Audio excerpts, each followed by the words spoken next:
en nous. L'évidence du Saint-Esprit en nous. Je lis au nom de Jésus. Le jour de la Pentecôte, ils étaient tous ensemble dans le même lieu. Tout à coup, il vint du ciel un bruit comme celui d'un vent impétueux. Et il remplit toute la maison où ils étaient assis. Des langues semblables à des langues de feu leur apparurent séparées les uns des autres. Ils se posèrent sur chacun d'eux et ils furent tous remplis du Saint-Esprit et se mirent à parler en d'autres langues selon que l'Esprit leur donnait de s'exprimer. Amen. Amen. Acclamons très fort pour Jésus. Je dis à quelqu'un d'acclamer pour Jésus. La maison de Dieu, c'est l'obéissance. Amen. Merci beaucoup.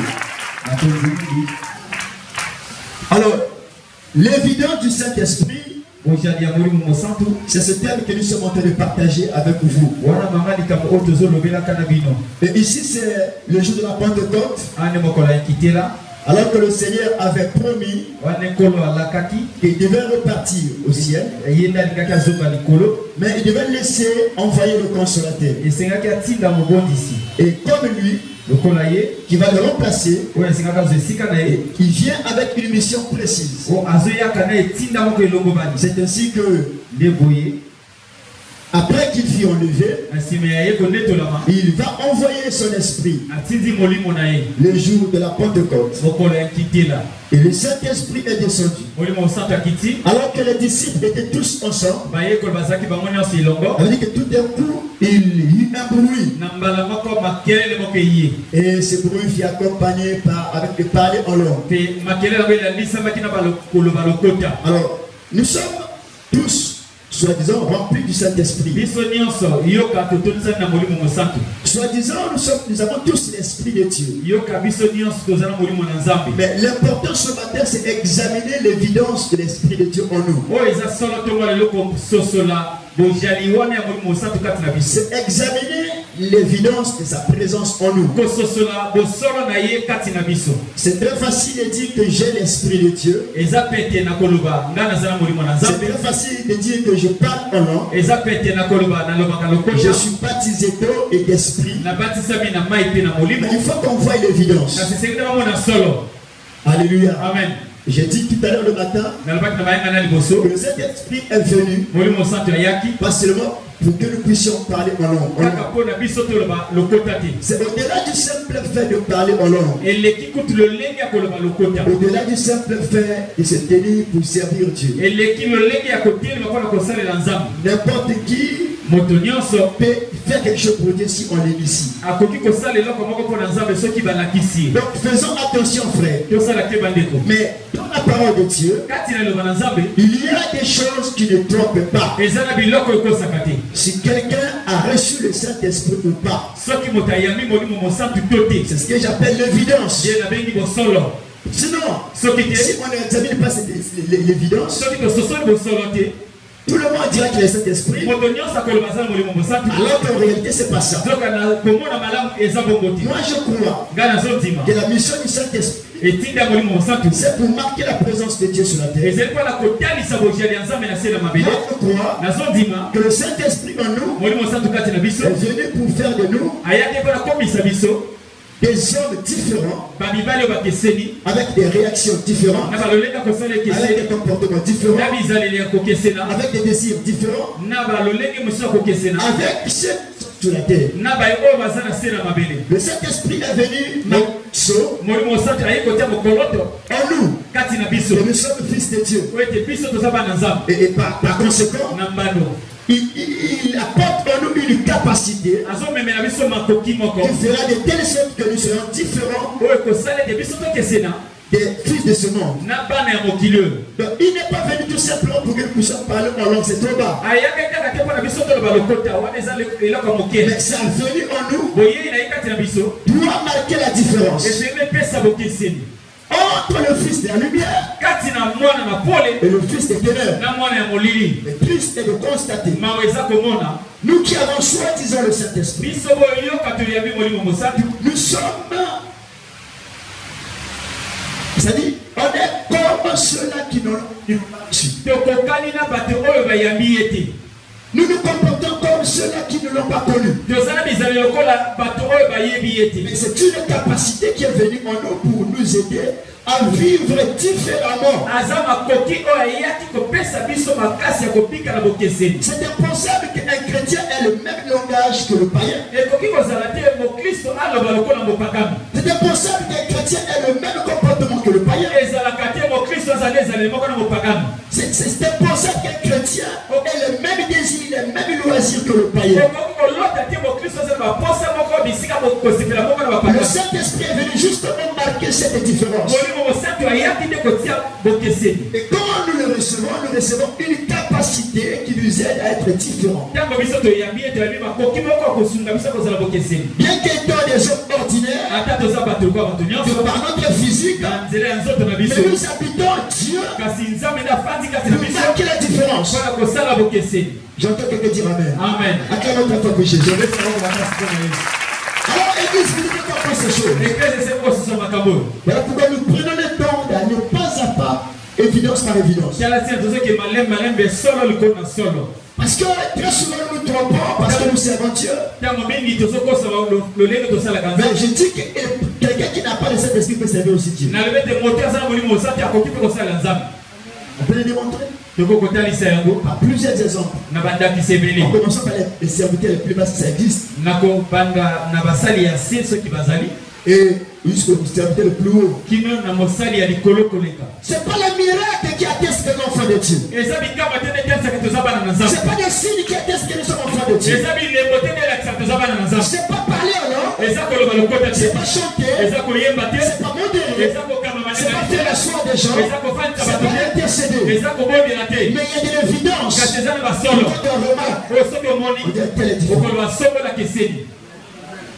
Alléluia. Amen. Et cette différence doit nous accompagner. Que tu sois au collège, tes amis doivent remarquer que non, cet enfant n'est pas comme tu le vois. Au lycée, tu dois être différent. À l'université, tu es différent.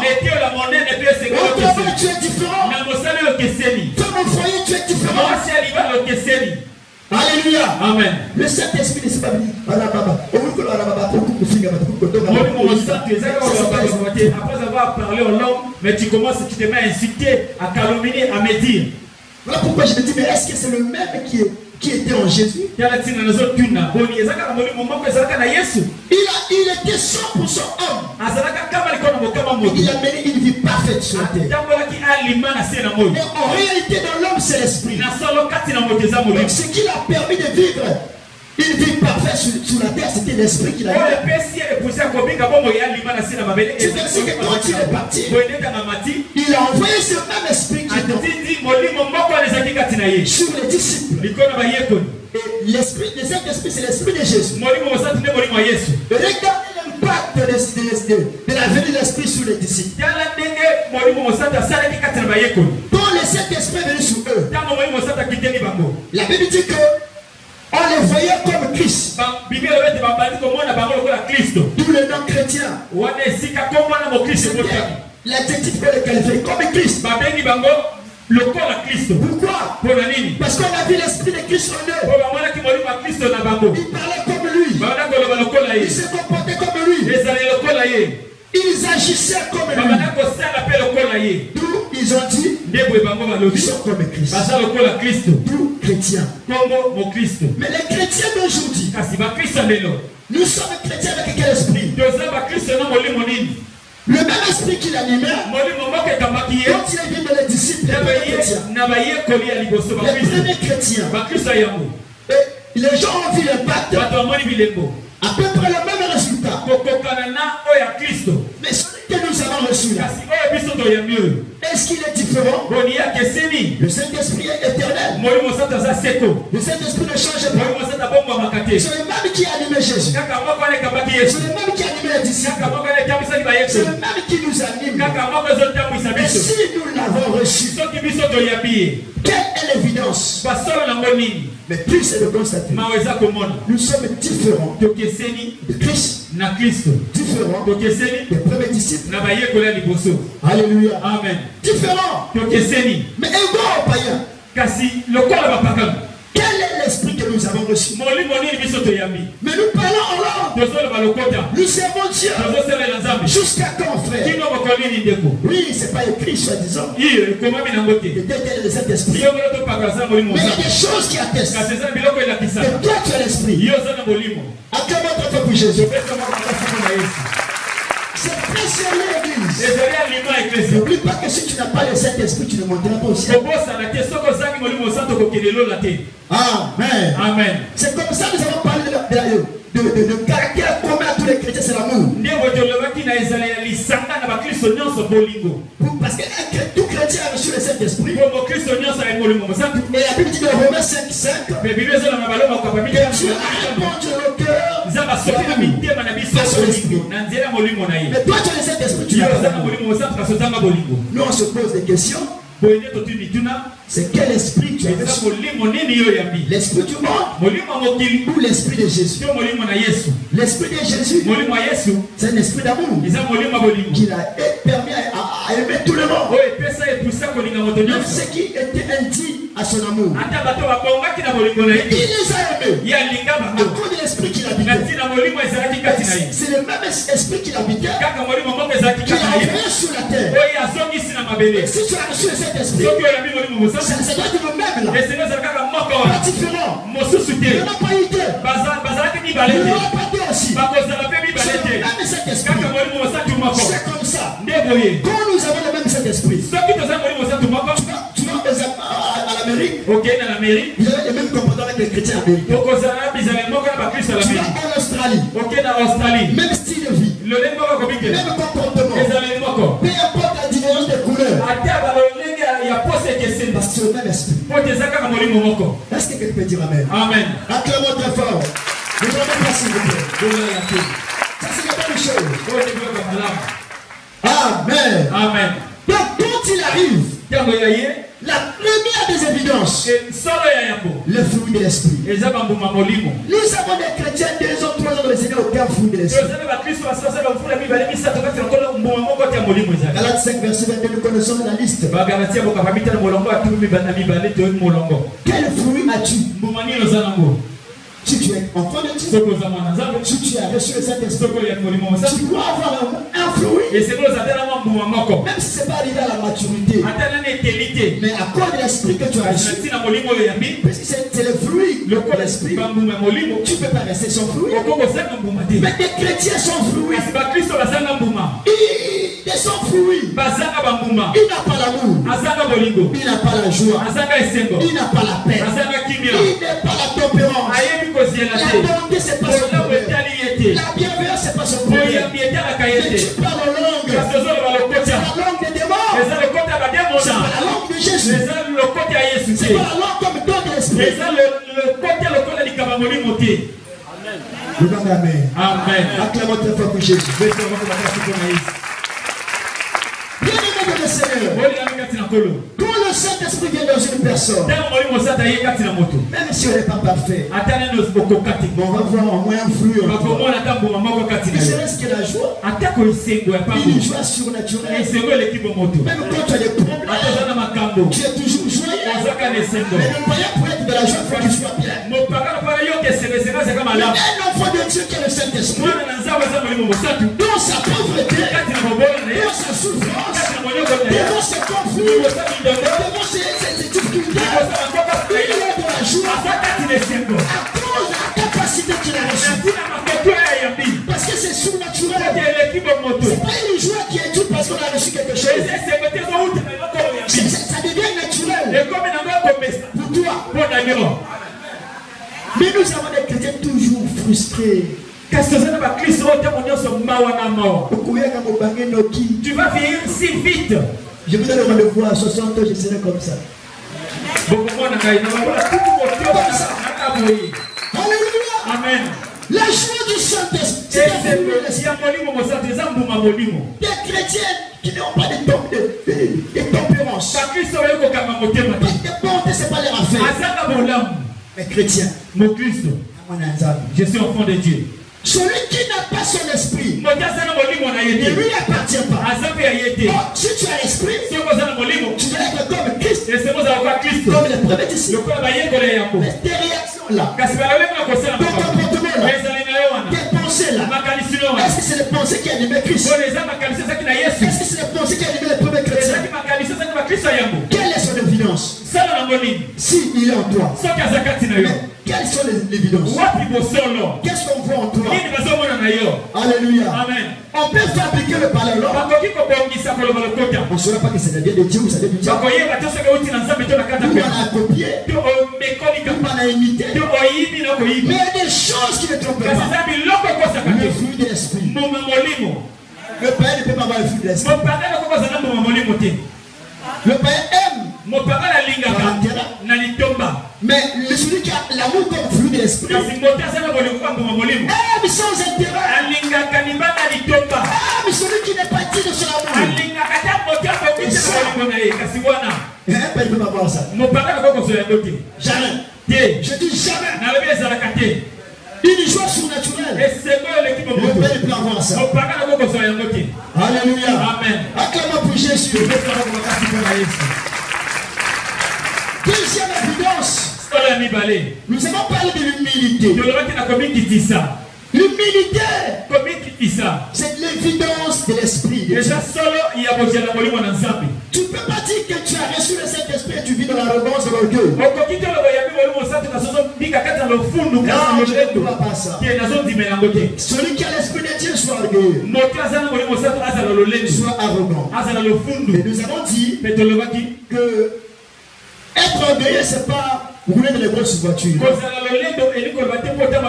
C'est pas être conçu comme moi. Être humble, c'est pas être en chemise simple. C'est un état d'esprit qui n'a rien à voir avec le vestimentaire, qui n'a rien à voir avec tout ce qu'on peut avoir de luxueux. Quelqu'un peut vivre dans une il te dit, mais il est orgueilleux. Parce que ça n'a rien à voir avec le matériel des acquis. C'est un état d'esprit. C'est comme ça que Jésus, parlant de l'humilité, il prend l'exemple d'un enfant et d'un serviteur.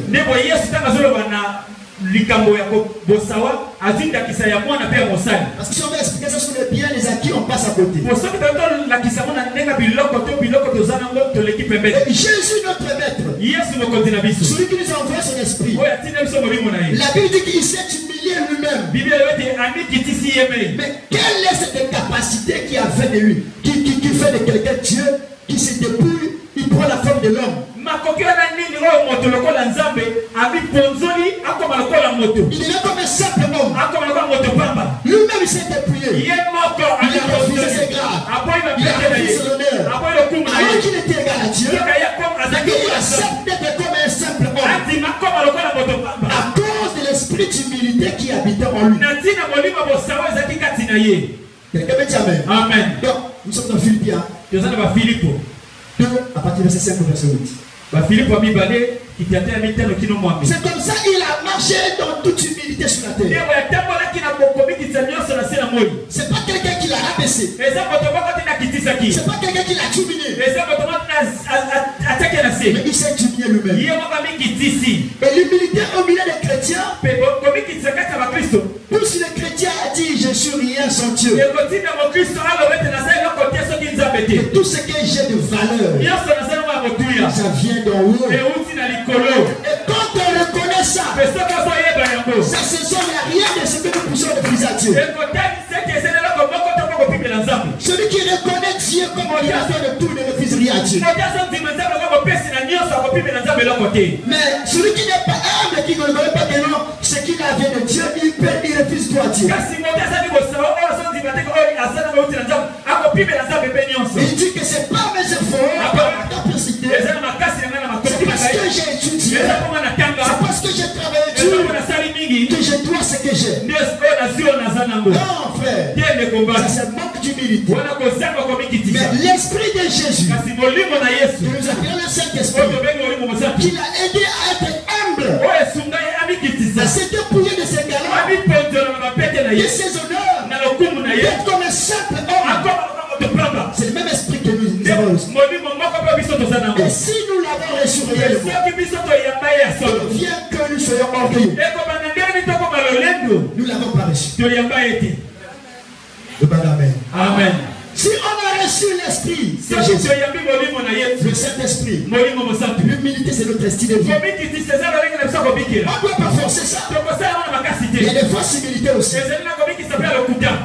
Mais je parle l'humilité. Vraie humilité. Et celui qui a l'esprit de Dieu. Alléluia. Amen. Troisième évidence. Une vie d'obéissance. Bien-aimé, tu ne peux pas avoir le Saint-Esprit et être désobéissant à la parole de Dieu. Si quelqu'un te dit il a le Saint-Esprit, il n'obéit pas aux Écritures, c'est un menteur. Est-ce que je parle à quelqu'un? Est-ce que je parle à quelqu'un? Celui qui a le Saint-Esprit, il a sa parole. Parce que c'est la mission d'ailleurs. Ézéchiel 36, verset 27. C'est la raison pour laquelle Dieu envoie l'Esprit en nous. Afin que nous puissions pratiquer sa parole. Donc afin que nous soyons capables de suivre ses instructions, d'obéir à sa parole, et c'est commandement.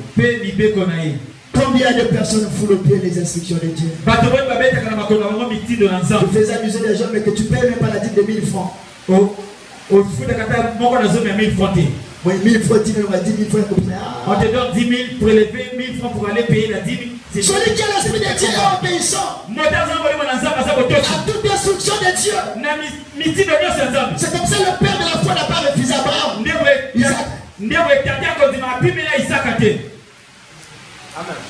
Alléluia. Amen. Il n'a pas pu. Il n'a pas refusé. L'obéissance est une capacité naturelle qui vient en nous par le Saint-Esprit. Une capacité surnaturelle. Comment parfois tu t'amuses la parole de Dieu. Ce qui t'arrange, tu fais. Ce qui t'arrange pas, tu ne fais pas. Alors que tu dis que tu as le Saint-Esprit, tu parles en langue. Tu prêches. Alléluia. Amen. J'ai vu une prédication d'un petit enfant de 10 ans. J'ai monté, c'est pas qui là, comment il prêchait. Il a dit, oh, qui va sur le campo à la team, on a la télé, bébé. Voilà pourquoi il fait passer l'enfant à la télé. Donc c'est pour dire qu'on peut prendre quelqu'un de travailler pendant un temps. Et ça,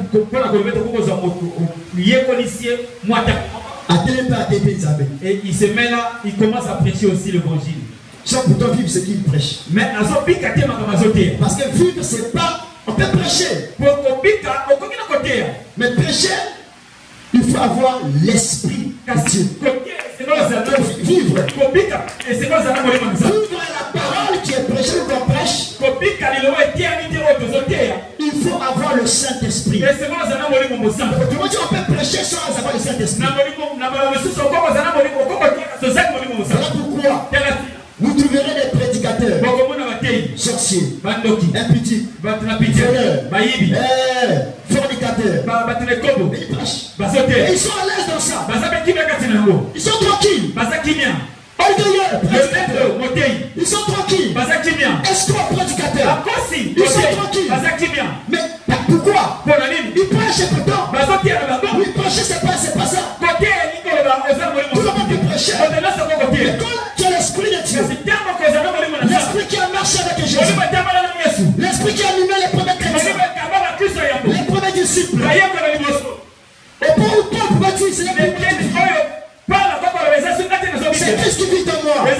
avait raison de le dire. Parce que l'esprit qui était en Christ l'habitait, me dirigeait, me conduisait. Mais nous prêchons. Nous ne vivons pas. Nous prêchons à travers la chanson. Mais loin de s'approcher. Pitié. Mais fais attention. Ne peut monter au ciel. Celui qui a son esprit. Acclamons très fort pour Jésus. L'esprit d'obéissance, c'est une capacité que le Saint-Esprit donne à nous. Jésus est venu sur la terre. Il a obéi. Il avait dit qu'il a toujours en Philippiens là. 2. Verset 8. Ou le 5 à 8. On dit qu'il s'est rendu obéissant jusqu'à la mort. Et même la mort à la croix. Pourquoi? C'est une capacité. Tu aimes pratiquer. Ça vient, c'est la conséquence d'une vie remplie du Saint-Esprit. Dire non à ce que fait tout le monde, c'est pas surnaturel. C'est pas naturel. C'est une capacité que nous avons reçue quand on a reçu le Saint-Esprit. Nous sommes fiers à parler en langue tout le temps. Nous vivons dans la désobéissance totale. Quel Saint-Esprit avons-nous reçu? L'impact du Saint-Esprit en nous doit être comme cela a été dans la vie des premiers chrétiens.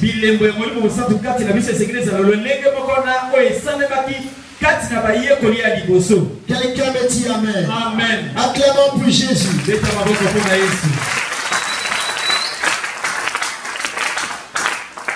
Bien-aimé dans le Seigneur, le Saint-Esprit c'est vrai. Mais avec quel résultat dans nos vies? Avec quel impact dans nos vies? C'est vrai, on peut pas, c'est pas écrit. Mais ceux qui lisent les Écritures connaissent que tel pasteur est charnel, tel servant est charnel, tel serviteur est charnel, tel qui parle de Dieu, tel enfant de Dieu est charnel. Il n'a pas l'esprit. Alléluia. Amen. Faisons attention. Je ne dis pas que tu ne vas pas pécher. Je ne t'encourage pas non plus de pécher. Mais s'il arrivait que tu trébuches, si tu as cet esprit, tu seras malade. Tu vas être mal à l'aise. Jusqu'à ce que tu aies eu une réconciliation directe avec Dieu. Quelqu'un dit Amen. Amen. Bien-aimé dans le Seigneur, sa présence en nous n'est pas vaine. Il apporte des changements radicaux. Mais depuis combien de temps tu parles en langue? Depuis combien de temps tu dis j'ai l'esprit de Dieu? Je suis baptisé. Mais pas de différence entre celui qui ne connaît même pas la parole. Même style de vie, même style de vie vestimentaire, comportement, il y a un problème. Et tu as le Saint-Esprit, il y a un problème. Où tu l'avais, il a attristé. Amen. Quatrième évidence, sa présence nous se manifeste par l'assiduité au culte. Quand les premiers disciples l'ont reçu, donc Actes des Apôtres chapitre 2, le verset 46, la Bible nous montre comment est-ce que les disciples, après avoir reçu cet esprit, étaient assidus au temple.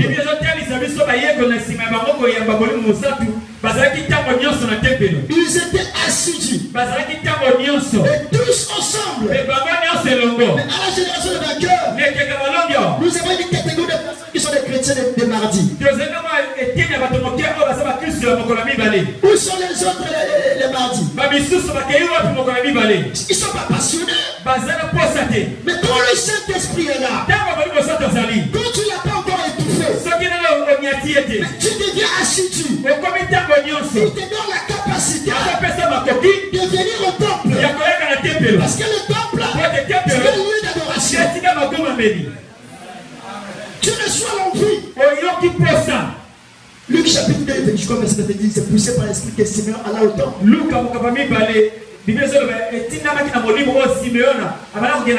C'est l'esprit qui nous pousse à aller au temple. Voilà pourquoi vous avez remarqué qu'il y a des chrétiens qui sont suivis dans l'église. Et ça, si tu ne le fais pas le suivi, il viendra pas au culte. Vous êtes en train de faire souffrir certains enfants ici. Matin, midi, soir, ils sont dehors pour aller à votre recherche. Le suivi doit être juste pour les temps de partage. Suivi, c'est quelqu'un qui a pas mais pas pour dire, viens, pourquoi tu ne viens pas à l'église? Posez-leur la question. Pourquoi tu ne vois pas? Je ne sais pas, il n'y a rien. C'est moi la fatigue. C'est normal. La fatigue, il n'est pas là. Il est attristé. Parce que s'il est là, il te pousse. Venir au temple, c'est un privilège. C'est une joie. David a dit, je suis dans la joie. Lorsqu'on me dit, allons dans la maison de l'Éternel. Mais toi, notre esprit qui te maintient dans la joie être devant le grand mardi. Qui te met dans la joie d'être en dehors de l'église le mardi. Tout ce monde-là travaille le mardi. Mais jusqu'au soir. Si cet homme serait béni, il devait être passé le plus heureux. Mais tu verras à la fin du mois même pas 10 enveloppes de dîmes. Où part ces personnes les dimanches?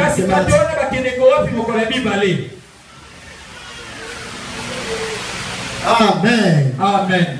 Qu'est-ce que la Bible dit? Ils étaient tous ensemble assidus au temple.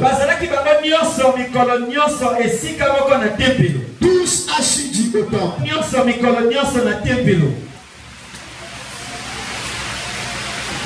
Ils étaient chaque jour. Ils ne sont pas venus chaque jour. Tous ensemble. Assidus au temple. Ils auront paix le Père dans les maisons. Ils prenaient leur nourriture avec joie et simplicité de cœur. L'assiduité au temple. Quand le Saint-Esprit arrive, on a l'envie d'être ensemble. On a l'envie d'être ensemble. Mais nous avons encore des chrétiens qui se sentent à l'aise au milieu des païens. Mais ça ne peut pas être possible. Mais quand tu as l'esprit, cet esprit te motive à venir au culte. Mais l'esprit que tu as reçu là, te dit reste à la maison. Attends seulement dimanche prochain. Non, il est différent de celui qui était en Jésus. Au point à 12, il est resté au temple. Alors que ses parents le cherchaient, il prenait plaisir à rester. Mais celui que tu as reçu te rend ennuyé de la maison de Dieu. Tu ne supportes pas la maison de Dieu. Quand t'es qui tu essaies de déborder un peu, tu commences à bouder. Où la joie en dehors du temple. Alors que les premiers chrétiens avaient la joie quand c'était dans l'église.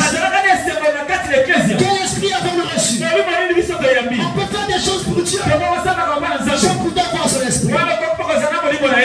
J'entends quelqu'un me dire Amen. Acclamons ta foi pour Jésus. Quand le Saint-Esprit arrive, tu peux venir au culte le matin. Tu peux venir au culte à midi. Tu peux venir au culte le soir. Ça ne te dérange pas. C'est un plaisir pour toi. Tu trouves la joie. Et ça, c'est la capacité qui n'est pas naturelle. surnaturel. Ça vient de la... C'est une évidence qui ne ment pas. Le païen se sent à l'aise. Les païens sont mal à l'aise dans la maison de Dieu. Les païens ne supportent pas l'évangile. Vous les écoutez-ils? Vos aiguilles de réveil là. On ne retourne pas du temps. Mais cette présence-là, et il ne supporte pas. Est-ce que l'Esprit de Dieu peut habiter en toi ce matin? Est-ce que tu ne peux pas recevoir cet esprit ce matin? Pour que tu sentes le plaisir que moi je sens quand je suis ici. Je ne trouve pas la joie ailleurs si ce n'est pas ici. Refuse-moi tout, mais ne me refuse pas la maison de Dieu. Acclamons très fort pour Jésus. Bienvenue dans le Seigneur. Lui, le Saint-Esprit. Je suis sacrificateur. Non, il n'est pas dans ces choses-là. Où est l'évidence dans ta vie? L'évidence de sa présence. Quand il est en toi, ça c'est ça. Quand il est en toi, ça c'est ça. Il y a des choses qu'on ne peut pas tricher avec l'esprit. Parce qu'il y a des choses que le Père ne peut pas faire. Il peut faire ça qu'un chrétien. À cause de l'esprit qu'il a reçu. Mais quand on te voit faire ça, on dirait que ça, c'est la présence de Dieu. Alléluia. Amen. Cinquième évidence.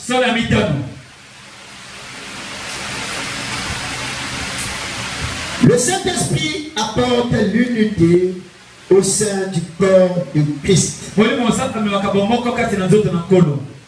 Il apporte l'unité au sein du corps de Christ.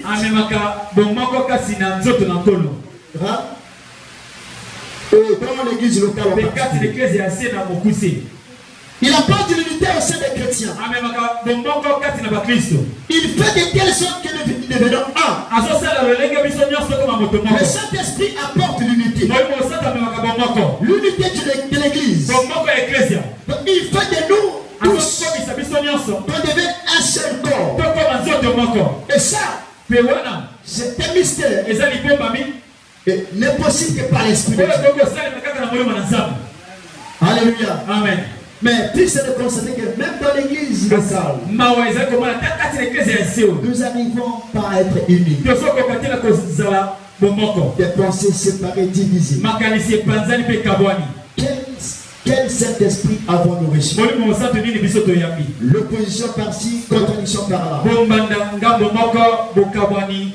Mais c'est ce qui n'a pas été le cas dans la vie des premiers chrétiens. Et si nous lisons la parole de Dieu, nous comprenons qu'ils vivaient une vie compliquée, même surnaturelle. Comment des personnes différentes avoir un même cœur? Actes chapitre 4, verset 3000. Ce que le Saint-Esprit peut apporter dans l'église. Elle dit que la multitude de ceux qui avaient cru n'était qu'un cœur. Et qu'une âme. On s'arrête là. Une était qu'un cœur. Et qu'une âme. Momboshi, Moteke, Bangolo, Moshi, Teke, Gongoli. Mais ils deviennent tous un seul cœur. Cela n'est possible que par l'Esprit. C'est par le Saint-Esprit. Il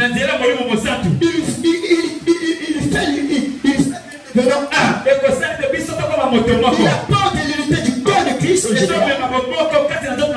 Il apporte l'unité dans l'église locale. Nous assistons à des clients dans les églises. Même un petit département de 15 membres, il y a des clients. Je suis pour tel, je suis pour tel, je suis pour tel. Ça, c'est l'esprit de la chair. Mais là où l'esprit de Dieu règne, nous sommes un seul cœur. Nous sommes une seule âme. L'esprit Saint-Esprit nous rend capable d'avoir un cœur. Alors que chacun est venu avec sa culture, avec son comportement, son éducation. Et une fois nous recevons l'Esprit de Jésus, nous recevons une nouvelle culture. Nous recevons une nouvelle mentalité. Nous recevons une nouvelle vie.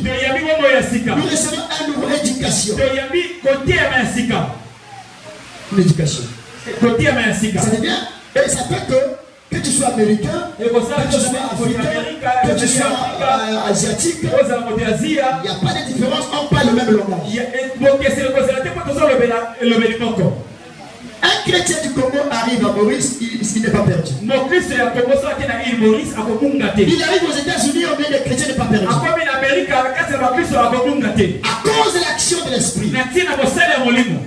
Je parlais le matin, je parlais de l'exemple, regardez ici. Ce bâtiment-là, c'est l'assemblage de plusieurs briques. L'assemblage de plusieurs briques. Ces briques-là sont devenues unies à cause du ciment. Et le Saint-Esprit, il joue ce rôle-là. Et c'est une maison parfois qui peut être qui est construite avec au moins 1000 briques. Mais à cause du ciment, ça devient une seule maison où il n'y a même pas où passer de l'air.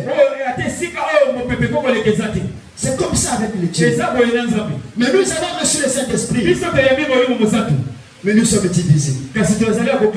Les pensées sont divisées. Voilà pourquoi nos églises ne croissent pas. Parce qu'on n'a pas une même pensée. On prend une décision ici. Engageons-nous à faire ceci. Certains disent oui. D'autres murmurent dans les cœurs. On n'a pas un seul cœur. On n'a pas une seule âme.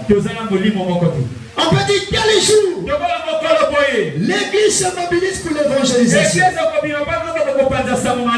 Mais vous avez trouvé seulement une poignée de personnes. Tu n'as pas le même esprit. L'esprit de l'église, Jésus nous pousse à aller gagner les âmes. Mais quel est l'esprit qui t'a dit de ne pas venir? Il n'est pas celui qui est en Jésus. Il y a des choses qui ne trompent pas. Il y a des choses qui ne mangent jamais. Alors faisons attention. Les hommes éclairés savent pas l'esprit de Dieu. Même si tu parles en langue, même si tu sers dans l'église, même si tu te fais des noms. Important. Alléluia. Amen. Acclamons très fort pour Jésus.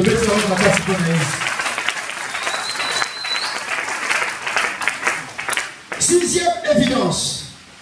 Il apporte la force de rendre témoignage. Il apporte la force de rendre témoignage.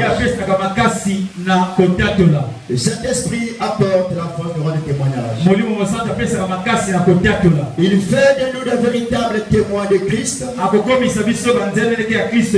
Il fait de nous des ambassadeurs de Christ. Amen. Amen. Si le Saint-Esprit vient dans une personne,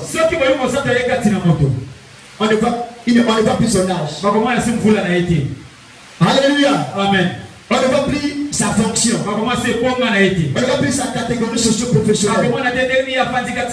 Tous ensemble, animés d'une même passion. Acte 1er, verset 8.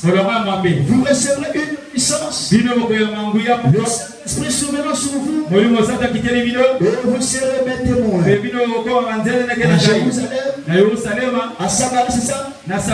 Dans la Judée, et jusqu'aux extrémités de la terre.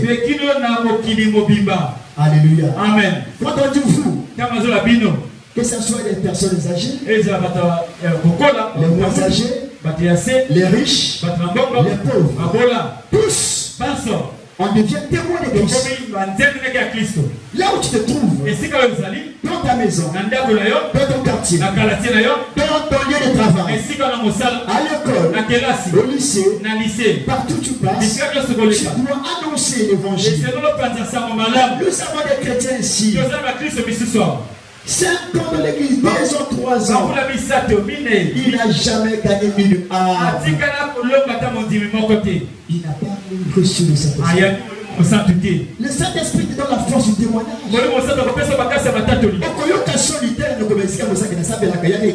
Tu n'auras pas honte de dire à ton lieu de travail, j'ai pris. Tu sais pourquoi tu es médecin? Tu sais pourquoi tu es, je sais pas, juriste? Tu es, je sais pas qui. Mais pour que tu gagnes les gens là où tu te trouves. Alléluia. Amen. Tu es l'ambassadeur de Christ là-bas. Je te dis ce matin, le Saint-Esprit, si tu l'as reçu, tu es l'ambassadeur de Jésus. À l'école, au collège, au lycée, à l'université, à ton bureau là-bas, quand tu reçois les gens là, tu les reçois, tu annonces Christ, tu les reçois, tu les invites. Mais Oyo, alors il a la mission de glorifier le Christ. Mais toi, on ne voit pas un collègue dans le service ici. Même ceux qui ont des responsabilités.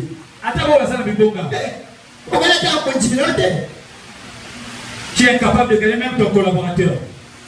Les atouts que vous avez dans le monde là, c'est pour vous rendre capable de témoigner avec ça. Alléluia. Amen. C'est un privilège, une grâce d'avoir les atouts de le monde et d'être témoin de Christ. Tu influences doublement. Vous prenez ça comme ça. Vous pensez que c'est pour rien. On voit toutes les catégories socio-professionnelles de l'Église. Les médecins, les juristes, les économistes, dans toutes les corporations, l'Église de Dieu doit être représentée. Je viens à la douane et j'ai des gens. Je viens à la police, j'ai des gens. Je viens à l'impôt, j'ai des gens. C'est comme ça. Mais cela sera possible que si tu as reçu l'Esprit. L'Esprit va te pousser à gagner avec le témoin de Jésus là où tu es. Parfois tu es chef, mais tu as des agents qui ne sont pas chrétiens. Il y a un problème. Annonce! Prie pour eux. J'ai témoigné le matin pour une soeur qui est avec nous ici. Je l'ai reçue en stage. Mais elle est fidèle à l'église. C'est grâce de God. Mais quand elle est venue à l'église, il y a des gens qui connaissent comment elle venait. Il venait au boulot.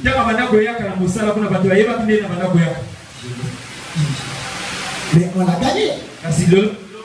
Quelqu'un a subi son témoin une fois dit, je ne sais pas comment l'appeler, chef, papa, pasteur, je ne sais pas. On peut gagner même par le comportement. Mais toi, tu n'as jamais gagné quelqu'un. Quel esprit as-tu reçu? Si nous avons reçu, nous recevons la force de témoigner. Allez-y témoigner si vous avez reçu l'esprit. Amen. Amen. Tu as honte, c'est que tu ne l'as pas reçu. Quand il vient en nous, il nous rend bavard. Bavard pour parler de Christ. Nous devenons des témoins. Donc on voit Christ au travers de nous. Alléluia. Amen. On voit Jésus au travers de nous. Nous sommes comme Christ. Tu dois être un chef différent. Tu dois être un collaborateur différent. Tu dois être un chef différent. Et rien que par cette différence, on cherchera d'où vient ta force. On ne suivra d'autres églises. Est-ce que je parle à quelqu'un? On va pour Jésus. Bien-aimé de le Seigneur, il nous donne la capacité de rendre témoignage. Peut-être des témoins. Oh, je prie qu'à partir de ce matin, tu sois témoin de Christ dans ton entourage. Est-ce que quelqu'un peut dire Amen? Amen. Si tu dis Amen, tu reçois ce que tu as reçu. Témoin de Christ. Parlez de lui partout. On n'est pas avoir honte de parler de Jésus. Être le porte-parole du roi des rois, c'est un privilège. Il faut être fier, Bible en main. Parler de Jésus. Alléluia. Amen. Je dis à quelqu'un de mettre sa beauté au service de l'évangile. De mettre son énergie, son intelligence au profit de l'évangile. De mettre sa richesse de l'exhiber pour l'avancement de l'œuvre. Ce que Jésus, c'est Jésus. Regardez ce que Jésus m'a fait. Si nous avons le Saint-Esprit, nous le ferons. Alléluia. Amen. Quand un homme qui a l'argent, quand il va évangéliser quelqu'un, qui va refuser? Hein? Papa Christian. Avec ta grosse caisse là, tu la gardes. Tu es en train de distribuer les tracts. Entre nous soit dit. Hein? Parce que je pense que nous faisons ça à cause de Zala. Pour le ventre. Mais toi tu viens avec ta grosse caisse là. Mais comment est-ce que les gens vont dire que non, c'est parce qu'il a faim? Mais lui, il est ça comme ça. Il parle de Jésus. Mais moi, c'est Jésus le bon. Mais il est tout que nous perdons.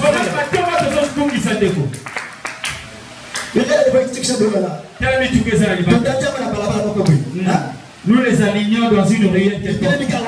Toutes les voitures qui arrivent. Alléluia. Amen. C'est pour ça, pour l'évangélisation que Jésus vous a donné ça. Moi et ma maison, nous servirons l'Éternel. Quand tu vas à la maison, tu comprends la richesse, tu comprends les biens. Tu devras témoigner comme Jésus. Moi et ma maison, moi et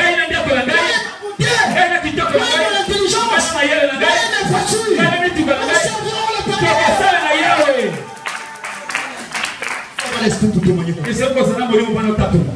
Et ce matin, tu reçois la capacité.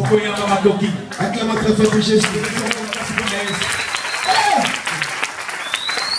Que Dieu nous donne dans cette nation. Nous pouvons montrer que non, pas dire parce qu'on est pauvre. Alléluia. Amen.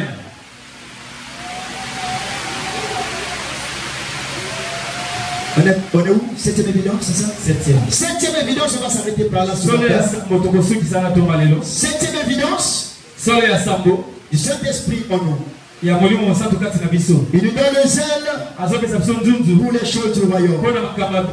Le zèle du royaume. Le Saint-Esprit ne peut pas être toi et que tu manques le zèle pour Dieu. Non!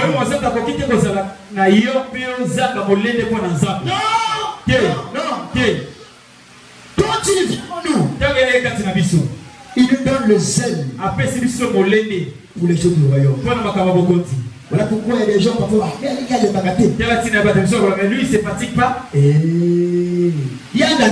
C'est pas lui. C'est qu'il a reçu. Oh, il tel programme il est là. Tel programme il est là. Tel programme il est là. Il nous donne le zèle. Le zèle pour les choses de Dieu. On témoigne maintenant quand on a le Saint-Esprit. Notre témoignage, ce n'est plus le forcing. manière de chanter, ce n'est plus le forcé. Venir de la maison, ce n'est plus un forcé. C'est même un privilège. Mais on le fait avec zèle. On donne à Dieu avec zèle. On fait tout pour Dieu avec zèle. Mais c'est pas possible. Voilà pourquoi la question que je me pose, il y en a eu combien? Combien de Saint-Esprit? Il n'y aura jamais deux Saint-Esprit. Il n'y aura jamais trois Saint-Esprit. C'est le même qui animait Jésus. C'est le même qui animait les disciples. C'est le même qui doit nous animer. Le pacte doit être le même de nos vies. Arrêtons de jouer à la comédie que j'ai l'esprit, j'ai l'esprit, j'ai l'esprit. Mets son évidence dans ta vie. Le Saint-Esprit pousse quelqu'un à se lever pour servir. Mais le Dieu te dit ne sert plus. Oh, tu as servi beaucoup le Dieu. Non, repose-toi. Quel Saint-Esprit? Quel Saint-Esprit? Le Saint-Esprit pour le zèle, pour le royaume, pour l'avancement du royaume. C'est comme ça. Toujours à l'âge de 12 ans, où les parents de Jésus le cherchaient.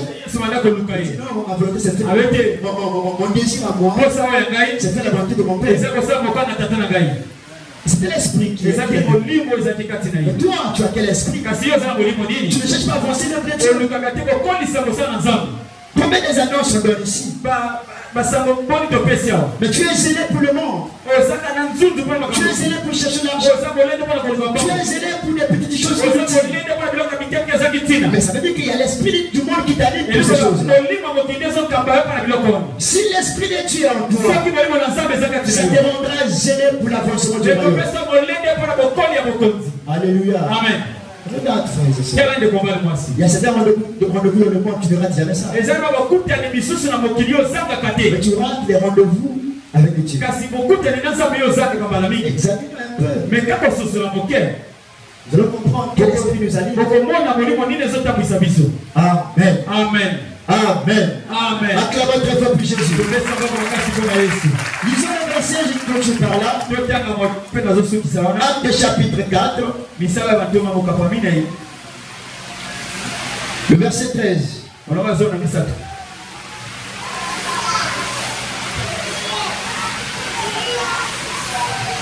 Lorsqu'ils virent l'assurance de Pierre et de Jean, ils furent étonnés.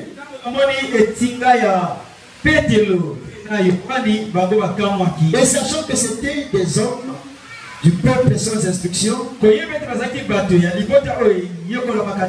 il les reconnut pour avoir été avec Jésus.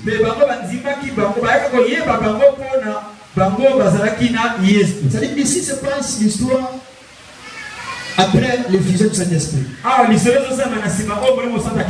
Alors que Pierre, d'ailleurs, vous connaissez très bien l'histoire, il avait gagné Christ. Après qu'il ait reçu le Saint-Esprit, ils ont eu un zèle et la silence. C'était si bien que quand il parlait de Jésus, c'était avec confiance et assurance. Les gens le regardaient. Mais c'est Pierre que nous connaissons. Mais ce monsieur n'est même pas instruit. D'où lui vient cette assurance?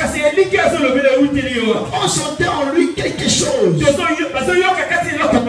zélé quand il était question de parler de Jésus. Alors qu'autrefois, il n'était pas comme ça. Autrefois, il n'avait pas ce courage. Il n'avait pas ce zèle pour Dieu. Autrefois, il ne s'est pas ouvert la bouche devant les gens. Mais comment la capacité est venue en lui? Il étonnait des gens. Si le Saint-Esprit est en toi, même dans ta maison, on va s'étonner. Qu'est-ce qui s'est passé dans cet enfant? Qu'est-ce qui s'est passé dans mon mari? Qu'est-ce qui s'est passé dans la vie de ma femme? Il y a un feu qui va brûler dans toi. Un ciel qui va brûler dans toi. Il y a de l'évidence. Si tu l'as reçu, quel est son impact? Qu'est-ce qu'il apporte en toi? Juste pas dans l'ombre. Les démons s'y parlent. Tu sais pas il y a des églises qu'on enseigne de parler. Je pense qu'il est venu pour que nous soyons différents. Pour que nous marquons la différence. Est-ce que quelqu'un peut dire Amen? Amen. Acclamons très fort pour Jésus. Acclamons très fort pour Jésus. Alors là où tu es, tu vas te lever.